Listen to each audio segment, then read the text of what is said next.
Analysons le graphique de l'activité C, donc qui a été fait sur base du tableau de valeurs qui est proposé en haut de la page. Donc pour son exercice de physique, Pascal doit transformer des degrés Celsius en degrés Fahrenheit. Il a trouvé dans son livre quelques exemples qu'il a reportés dans le tableau ci-dessous. Et donc c'est un tableau de valeurs. Sur la ligne du dessus, on va retrouver donc les valeurs des degrés Celsius qui vont correspondre aux valeurs de x dans notre graphique. Et dans la ligne du dessous, dans notre tableau, correspondent les valeurs pour y, la conversion en degrés Fahrenheit. Donc si on regarde notre graphique, on retrouve par exemple les données du tableau qui sont les suivantes. Moins 10 pour x, 14 pour y. Où est-ce qu'on retrouve ce point-là sur le graphique? Moins 10 pour x ici, 14 pour y, là 14 quelque part. Et donc le point correspond à ce point-ci du graphique. Si j'en reprends un autre, par exemple 10, 50, on va retrouver ce point ici, 10 en abscisse et 50 en ordonnée. Le point se trouve ici. Alors 2 points suffisent pour construire ma droite. Maintenant, si on place tous les points qui correspondent à toutes ces coordonnées, eh bien on va voir que tous ces points sont donc bien alignés sur cette droite. Alors on va se focaliser principalement sur 2 points particuliers de cette droite. Ce sont les points d'intersection avec les axes. Et donc, on va se focaliser sur ce point-ci, point d'intersection de la droite avec l'axe des x, l'axe des abscisses, et ce point-ci, point d'intersection de la droite avec l'axe des y, axe des ordonnées. Donc sur Internet, il a trouvé le graphique ci-contre de la fonction f. Donc la fonction f, c'est simplement la relation qui lie x et y, illustrant cette conversion. Petit a, détermine les coordonnées du point d'intersection du graphique avec l'axe des y. Donc de quel point s'agit-il? Celui-ci. Donc si on regarde l'abscisse de ce point, ça correspond à l'abscisse x égale à 0, et son ordonnée correspond à, on est à 30, un peu plus de 30. Donc si x vaut 0 et là la valeur de y, eh bien elle est donnée dans le tableau. Si on fait la correspondance, ça correspond à cette coordonnée-ci, 0, 32. Ce qui veut dire que l'ordonnée de ce point est 32. Donc, détermine la coordonnée du point d'intersection du graphique avec l'axe des y. C'est la coordonnée 0, 32. L'ordonnée de ce point est appelée ordonnée à l'origine de la fonction. Quelle est l'ordonnée de ce point? C'est 32. Quelle interprétation peux-tu donner aux coordonnées de ce point? La coordonnée de ce point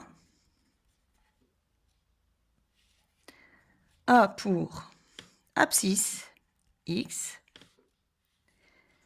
égale 0. En effet, quand je regarde dans la coordonnée ici, l'abscisse x vaut 0 et l'ordonnée 32.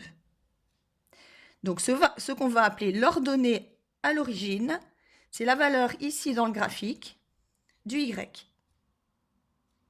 Donc on va écrire ici, en abrégeant les mots, ordonnée à l'origine y égale 32. Alors je vous propose de prendre du fluo pour bien retenir tout ça. Et donc on va mettre ce point-ci, donc le point d'intersection de la droite avec l'axe des y. Vous choisissez une couleur.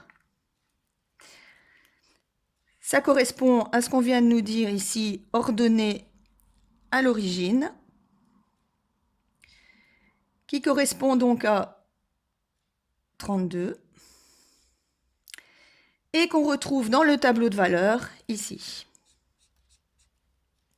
Faites toutes les correspondances avec la même couleur. Puis, petit b, détermine les coordonnées du point d'intersection du graphique avec l'axe des x. Donc maintenant, on va regarder le point commun de la droite avec l'axe des x. Donc ce point se trouve ici. Quelle est sa coordonnée?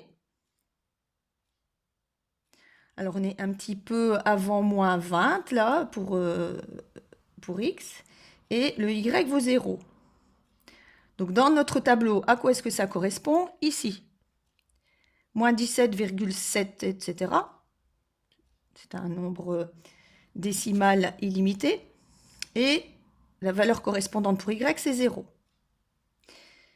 Et donc la coordonnée, là en réponse, c'est la coordonnée moins 17,7, 0. L'abscisse de ce point est appelée 0 de la fonction. Pourquoi? Parce que ça correspond au fait que le y vaut 0. Ça s'appelle aussi la racine de la fonction. Donc ici, quelle est la racine de la fonction? Donc on va mettre racine x égale plus ou moins 17,7. On va prendre une autre couleur. On va mettre en couleur, donc ici, ce qui correspond au point commun de la droite avec l'axe des abscisses. Si je reprends la valeur de x qui correspond, c'est celle-ci, moins 17,7. Donc c'est bien cette valeur-là qu'on prend en compte. Donc l'abscisse de ce point est appelée 0 de la fonction ou racine. Nous utiliserons plus souvent le mot racine. Quelle interprétation peux-tu donner donc aux coordonnées de ce point? La coordonnée de ce point a pour ordonnée y égale 0.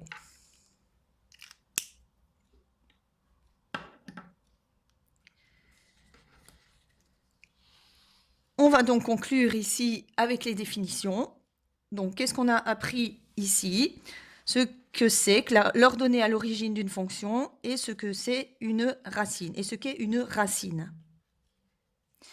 Donc ça, il faudra bien retenir. Et donc, on va reprendre les mêmes couleurs fluo pour bien faire la jonction entre tout ça. Donc, définition, ordonnée à l'origine d'une fonction. Donc, l'ordonnée à l'origine d'une fonction est l'ordonnée du point d'intersection du graphique de cette fonction avec l'axe vertical. Donc, on met en fluo lorsqu'on parlera de l'ordonnée à l'origine. Il s'agit d'aller voir un point d'intersection du graphique avec ici l'axe vertical.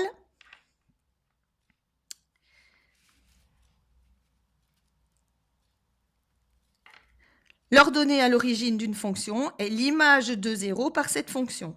Qu'est-ce que ça veut dire? Eh bien, que l'ordonnée à l'origine donc correspond au fait que la valeur de x soit égale à 0. Donc, c'est lorsque x est égal à 0. On prend l'autre couleur qui va correspondre à ce qu'on appelle 0 ou racine d'une fonction. Et donc, un 0 ou racine d'une fonction est l'abscisse du point d'intersection. Donc, on va aller regarder le point d'intersection cette fois-ci avec l'axe horizontal. Et donc, il faut regarder là où le y vaut 0. Donc, un 0 d'une fonction est une valeur de x qui annule y, lorsque c'est y qui vaut 0. Vous avez donc maintenant deux nouvelles notions, l'ordonnée à l'origine d'une fonction et la racine d'une fonction.